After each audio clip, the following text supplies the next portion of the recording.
Well, good Friday morning, Northern Michigan. Of course, today is March 1st, and we're taking a look at Colon Cancer Awareness Month, which is why I'm wearing blue. And I also want to introduce Dr. Rex Antonazi.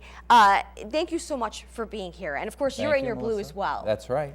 And the reason that we invited you here is because with Colon Cancer Awareness Month, there are so many factors that play into this disease. With it, and I think you were saying earlier before we were on air, it is one of the highest leading cancer. That's right. In the There's country. 140,000 cases of colorectal cancer Okay. every year in the United States, and 50,000 deaths. It is the second leading cancer killer among men and third among women. It's something that is it's something that's more common in men than it is in women, and there are things we can do to prevent the cancer from occurring in the first place. And taking a look at how to prevent something like this, what does it depend on? Does that include, family history, your diet, your lifestyle? What are all these factors that play in? Well, screening is a very important factor in colorectal cancer prevention. And that's one thing that we can really focus on, is actually getting to early detection is one thing, but actually preventing the cancer in the first place is even more helpful. Okay. And so we look at who are populations at risk. What are things that increase our risk of colon and rectal cancer? There are certain genetic and inherited syndromes that can increase our risk, and these people need to be screened very carefully by their physicians. Age is a big factor. After age 50 is when we really start screening for colon and rectal cancer in the average population. And screening at this point is generally done by colonoscopy, because what we want to do is we want to look at the lining of the colon, look at all the surfaces and see if there are any polyps, these little warty growths that start from the surface of the colon, and remove them. Okay. Because this is where most colon cancers begin.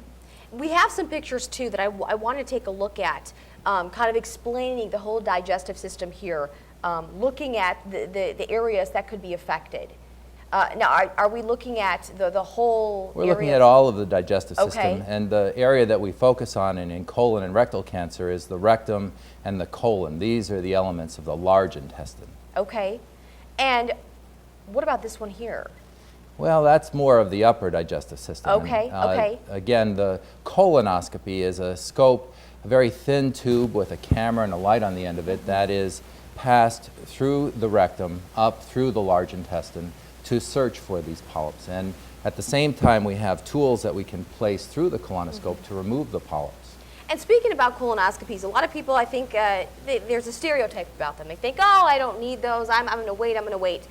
But if you do have a family history, it's not something that you can just keep putting off and waiting on. This is something you should be proactive with. Absolutely. Family history or a personal history of having polyps or having colon cancer are factors that increase your risk, and you should be screened very carefully at probably an age before 50. Okay. So again, talking with your primary care provider, developing a strategy to identify and remove these polyps is very effective in reducing the risk of colon cancer and certainly of dying of colon cancer.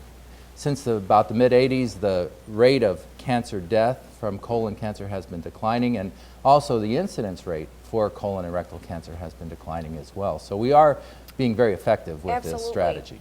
And I just want to say too, it does run in my family on both sides, and it is something that I'm very, very aware of, and that's something that I think more people need to be educated on. So Dr. Antonazi, it's wonderful to have you here to break all this down. For more information, though, I will post a link on our website, UpNorthLive.com, so you can get more information. And thank you so much again. Well, thank you, We Melissa. appreciate it. Thank you. Taking a look now at your Friday bus stop forecast, we turn things over to Joe Charlevoix.